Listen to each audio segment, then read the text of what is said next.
اعوذ باللہ من الشیطان الرجیم بسم اللہ الرحمن الرحیم سورۃ الفتح پارہ نمبر 26 رکوع نمبر 11 آیت نمبر 22 سے آج کا سبق ہے۔ وَلَوْ قَاتَلَكُمُ الَّذِينَ كَفَرُوا اگر لڑتے وہ کافر تم سے،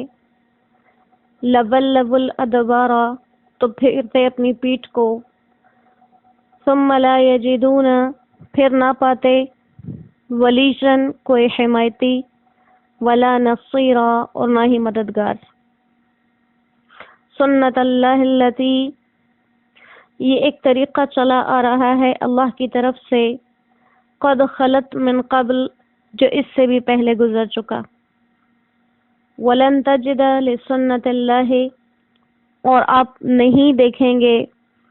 ہرگز اللہ کے اس طریقے کو تبدیلا بدلتے ہوئے۔ وَهُوَ الَّذِي اور وہی اللہ ہے، کف ایدیہم جس نے روک دیے ان کے ہاتھ، عنکم تم سے، وَأَيْدِيَكُمْ اور تمہارے ہاتھ، عنہم ان سے، بِبَطْنِ مکہ مکہ کے بیچ میں، من بعد ان اظفرکم علیہم بعد اس کے کہ تمہارے ہاتھ لگا دیے وہ لوگ، وَكَانَ اللَّهُ بِمَا تَعْمَلُونَ بَصِيرًا اور جو کچھ تم کرتے ہو اللہ اس سے دیکھتا ہے۔ ہم الذین یہ وہی لوگ ہیں، کفروا جو کافر ہیں، وصدوکم اور جنہوں نے تمہیں روکا، عن المسجد الحرام مسجد حرام میں داخل ہونے سے، والہدی اور ہدی کے جانور، معکوفاً وہ بھی رکے ہوئے ہیں، ان یبلغ محلہ اپنی جگہ پر پہنچنے سے، ولولا رجال مؤمنون اور اگر ایمان والے مرد نہ ہوتے، ونساء مؤمنات اور ایمان والی عورتیں نہ ہوتی، لم تعلموہم جنہیں تم جانتے نہیں، ان تطعوہم یہ خطرہ نہ ہوتا کہ تم ان کو روند دو گے، فتصیبکم منہم پھر تم پر ان کی وجہ سے، معرۃ کوئی خرابی پڑتی، بغیر علم بغیر علم کے، لیدخل اللہ فی رحمتہ تاکہ داخل کرے اللہ اپنی رحمت کے سائے میں، من یشاء جس کو چاہے۔ لو تزیلوا اگر وہ لوگ ایک طرف ہٹ جاتے، لعذبنا الذین کفروا تو ہم دیتے کافروں کو، عذاب منہم ان لوگوں میں سے، ایسا عذاب ہوتا، عذاب الیما دردناک عذاب۔ صدق اللہ العظیم۔ سورۃ الفتح اور حدیبیہ کے قصے میں مزید پہلو چل رہا ہے۔ جب مسلمان جا کر حدیبیہ میں روک دیے گئے اور عمرہ کرنے کی ان کو اجازت نہیں ملی، تو یہاں پر اللہ سبحانہ و تعالی فرما رہے ہیں کہ حالات اور واقعات کے تقاضے تو یہ تھے کہ اگر کسی بھی صورت میں یہ کافر تم سے لڑنے کی کوشش کرتے، جنگ کی کوشش کرتے، تو انہیں پیٹ پھیر کر بھاگنا ہی پڑتا۔ ایسے حالات اللہ نے ان کے اندر بنا رکھے تھے، لیکن بہت سی حکمتیں تھیں، بہت سی مصلحتیں تھیں جن کی وجہ سے اللہ سبحانہ و تعالیٰ نے اس وقت خود ہی جنگ کے حالات کو روکا اور کہا یہ لوگ ایک تو پیٹ پھیر کر بھاگ بھی جاتے، دوسرا کہیں پر بھی انہیں اپنے لیے کوئی حمایتی یا کوئی مددگار نظر نہ آتا، کوئی بھی ان کی مدد کرنے والا نہ ہوتا، کیونکہ یہ اللہ کی جانب سے جاری کردہ وہ طریقے ہیں جن میں کوئی انسان اپنے طرف سے رد و بدل نہیں کر سکتا۔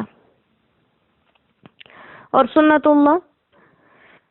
اللہ کا طریقہ ہمیشہ یہی ہے کہ اہل حق چاہے کم ہوں تعداد میں یا زائد ہوں، اور باطل اس کے مقابل ہو چاہے مضبوط یا کمزور، جو بھی، ہمیشہ اہل حق کو اللہ سبحانہ و تعالی نے فتح عطا فرمائی۔ تو اللہ فرماتے ہیں یہ تو اللہ کی طرف سے ایک ایسا طریقہ ہے جو ہمیشہ سے جاری رہا اور کوئی بھی اس طریقے کو بدلنے کی طاقت نہیں رکھتا۔ وہی اللہ ہے جس نے تمہارے ہاتھ ان سے روک دیے اور ان کے ہاتھ تم سے روک دیے شہر مکہ میں۔ اب یہ بھی اسی چیز کی طرف اشارہ ہے، جب حدیبیہ کے مقام پر صحابہ کرام رضوان اللہ علیہم اجمعین نے بہت سے مشرکین کو اپنی قید میں لے لیا۔ اب اگر یہ مسلمان کسی بھی صورت میں ان مشرکین کو تکلیف پہنچاتے تو بدلے میں حضرت عثمان رضی اللہ تعالیٰ عنہ اور جو ان کے چند ساتھی مکہ میں روک لیے گئے تھے وہ لوگ ان کو شہید کر دیتے۔ لہذا اس کا لازمی یہ نتیجہ نکلتا کہ جنگ چھڑ جاتی،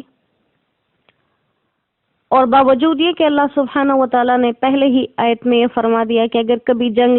لڑی بھی جاتی اس صورت میں تو فتح مومنین کی تھی، پھر بھی اللہ سبحانہ و تعالیٰ نے فرمایا کہ ان کے ہاتھوں کو تم سے روک دیا اور تمہارے ہاتھوں کو ان سے روک دیا۔ تمہارے ہاتھوں کو ان سے روکا یعنی تمہیں مشرکین کو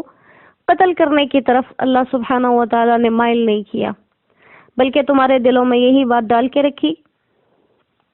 کہ ان قیدیوں کو قتل نہ کیا جائے، تو تمہارے ہاتھ ان کے قتل سے رک گئے۔ اسی طرح دوسری طرف قریش کے دلوں پر اللہ نے روب ڈال دیا مسلمانوں کا، اور وہ صلح کی طرف مائل ہوئے، تو دونوں جانب سے اللہ سبحانہ و تعالی نے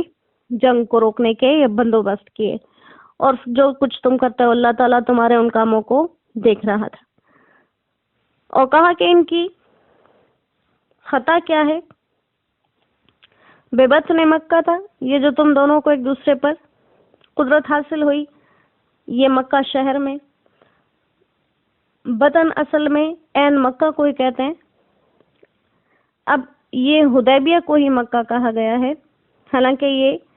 حدود حرم سے باہر ہے، لیکن چونکہ بہت متصل ہے اس لیے اس کو عین مکہ ہی کہہ دیا۔ تو کہا کہ مکہ میں تمہارے ساتھ یہ واقعہ پیش آیا، یہ حالات پیش آئے، لیکن اللہ سبحانہ و تعالی نے اس کا بندوبست کیا، اور یہ کچھ ان لوگوں کے ساتھ ذاتی محبت کی وجہ سے نہیں تھا کہ وہ لوگ بہت اچھے تھے اور اللہ کو ان سے محبت تھی اس لیے جنگ رکی رہی۔ اللہ فرماتے ہیں اصل میں تو وہ لوگ ہم الذین کفروا کافر ہیں،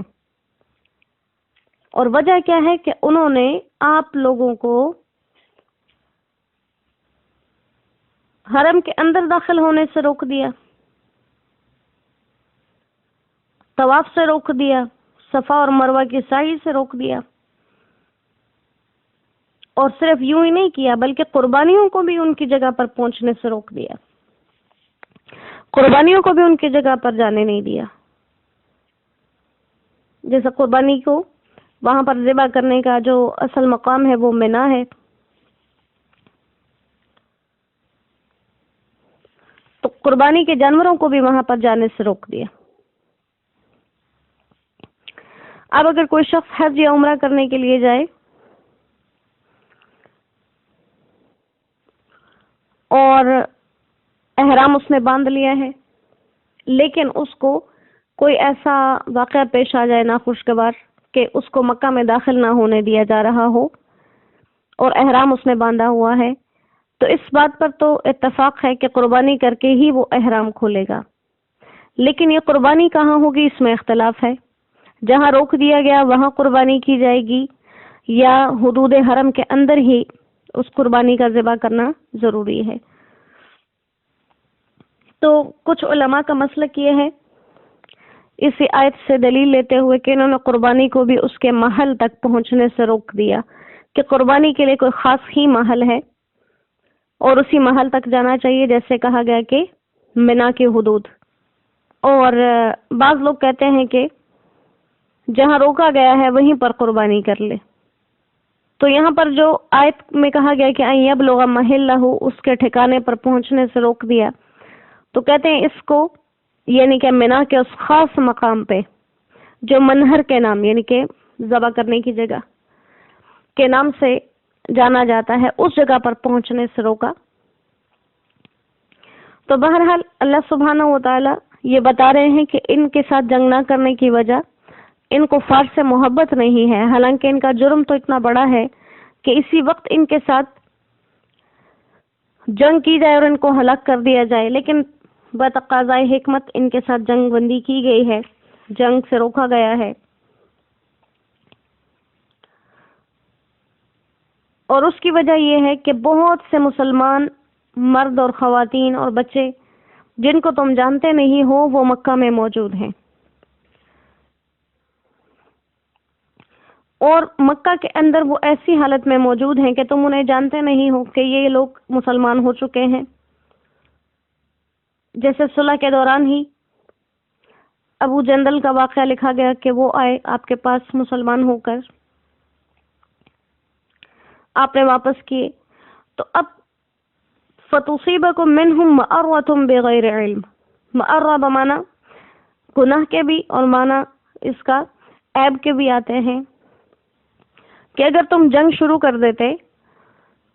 تو دونوں طرف سے جنگ ہوتی اور یقیناً اس میں یہ بے گناہ لوگ مارے جاتے۔ پھر کل کو جب تمہیں پتہ چلتا کہ یہ بے گناہ مسلمان ہمارے ہاتھوں مارے گئے تو یہ ایک عیب کی بات تھی، ایک دکھ کی بات تھی، ایک گناہ کی بات تھی، اور پھر کفار بھی تمہیں آر دلاتے کہ تم نے اپنے ہی بھائیوں کو بہنوں کو مار دیا جو اسلام لانے میں تمہارے جیسے تھے، تو اس وقت تمہیں ندامت ہوتی، تو اس ندامت سے بھی اللہ نے تمہیں امن میں رکھا۔ یہاں پر علماء کرام فرماتے ہیں اور ائمہ تفسیر میں سے امام قرطبی رحمہ اللہ بھی کہ اگرچہ بغیر علم کے کوئی مسلمان کسی دوسرے مسلمان کے ہاتھوں مارا جائے اس کو گناہ تو نہیں ملتا، لیکن باعث آر ضرور ہے، اس کے لیے باعث ندامت ضرور ہے، اور دوسرا قتل خطا ہے، اس پر دیت بھی آتی ہے۔ لیکن اللہ کریم نے اپنے صحابہ کے ساتھ ایسی محبت کا معاملہ کیا کہ انجانے کی اس غلطی سے بھی ان کو محفوظ رکھا، کہ انجانے میں ان سے ایسا کوئی کام نہ ہو جائے جو کل کو ان کے لیے باعث سے ندامت بنے۔ اور اللہ سبحانہ و تعالیٰ نے ایک تو جنگ بندی اس لیے کی کہ وہ کمزور مسلمان جو ملے جلے ہیں جن کے بارے میں تم جانتے نہیں ان کو نقصان نہ پہنچے، اور دوسرا لیدخل اللہ فی رحمتہ من یشاء، اپنی رحمت میں اللہ جس کو چاہے داخل کر دیں، اور یہاں پر اللہ کی رحمت کا مطلب اسلام قبول کرنا، تاکہ آئندہ کے لیے اللہ نے اگر کسی شخص کے لیے اسلام کی دولت لکھی ہے وہ اس کو دے دیں۔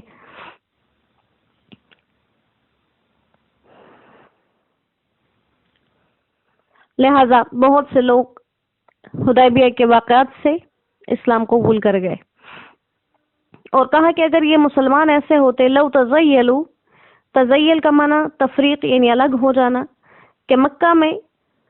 محبوس مسلمان اگر کفار سے الگ ہو جاتے، پہچانے جاتے اور تم ان کو جانتے ہوتے تو ان کو ایک طرف کر لیتے، اور پھر اس صورت میں کفار کے اوپر کیا ہے تم لوگوں کو مسلط کر دیا جاتا اور کفار کو ذلت اور رسوائی اٹھانی پڑتی۔